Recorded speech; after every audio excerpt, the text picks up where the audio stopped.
this way, it teaches them to stretch it out. You're not saying like jump back, reach back, it's too short. They have a guideline and they can see and they have a goal, not just to make it longer, but I start here, my hands hit here, my feet finish there. And then if you're working on rebounding up, they can go do the same back handspring, and when you land, you got to rebound back to this back, or this block.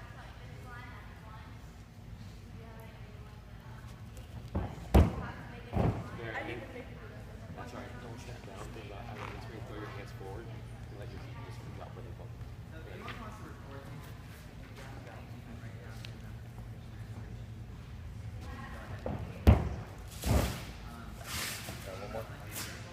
So this teaches them their angles of what they need to do to be able to rebound up and start the rotation, where their feet need to be and whatnot. So one more. Push forward, feet back, bounce. There we go. So now all they had to do was keep reaching and then pull their knees up for a touch, which that's level 3. I know we're at level 2. Now do the same thing and hands here and then try to get you as close to this block as possible. So you go here, knees forward and try to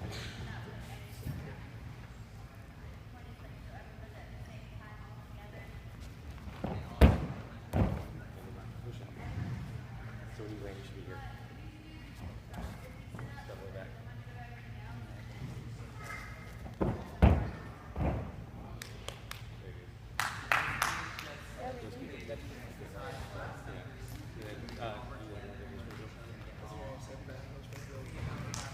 Oh, yes. Do that same thing and then rebound.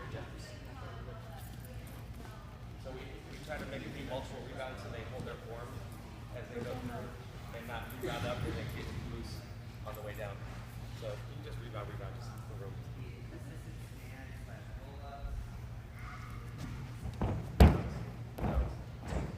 There you go. Very good. Also, for handsprings, just to get them some height, is I make them tumble over panel mats. So they got to start on one side.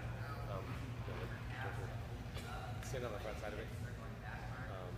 Actually, how do you do it? Face that way. Stand right in front of the camera. Now put your heels against it. Now try to get your hands all the way back to that last line, and then feet on the block. So then, again, they have a guideline, and then it makes them jump a little higher or harder. And then, so you can do one panel, then you can flip it up like this. Stand on that side and go this way. This will probably be a little bit more realistic because then they can work on, they get the height now, do a handspring, rebound backwards. Okay, now go handspring.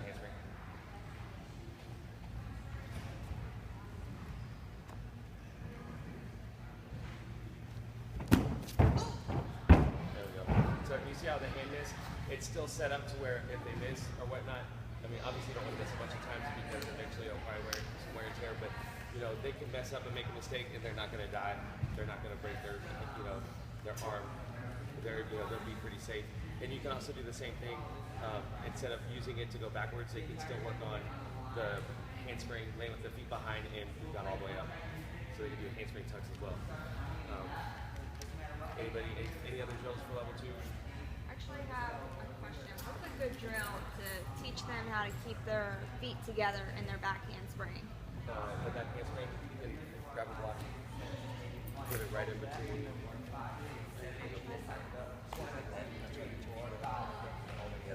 So I don't put it between the ankles because I want the ankles to touch. Some people put it between the ankles, but if you put it up a little higher, now they can get their feet together, and I'll hold the block for the handspring.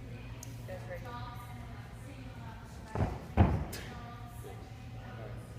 Try one more time. It's a good drill for you. Yeah, great. And then I talk a lot about when they go to sit. The more they start to sit, the more they're going to want to open up. So you can get a lot of the bend out of it. When they want to think about rolling their feet. Their feet should already be rolled together, and then rolling their knees together. And then that'll keep them from sitting too much. I try to call it like the perfect sit. Like right when you feel your knees squeeze, you know when to jump. So it's not like a guessing game. So do the same thing. Ankles rolled in, and then squeeze your knees when you sit.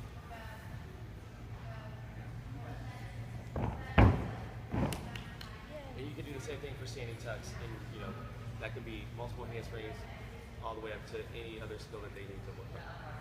One of the things I've found with the legs coming apart actually ends up being because of their shoulders.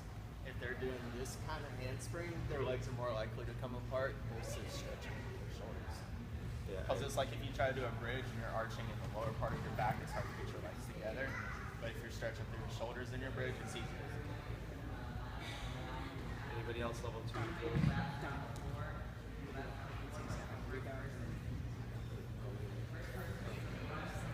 Now, this is actually like, I know this seems high for some people, and I make even like the younger ones will pick up on the handstands on here. And then I haven't got to this yet, but I have made people, I do make them go handstand on here, and handstands like all the way up through the one to fulls.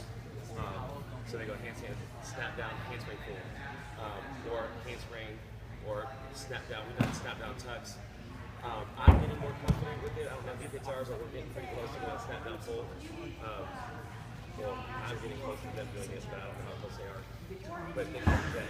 And so all the stuff that we worked on with the landing behind the rebounding forward, you can recreate it with the handstand.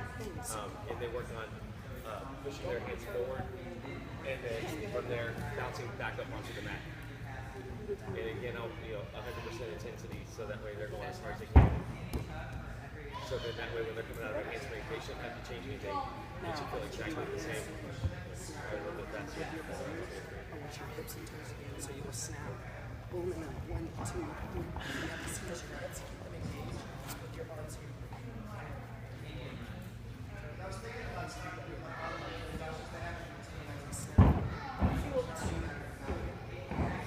Now, most females, older, center of gravity, waist.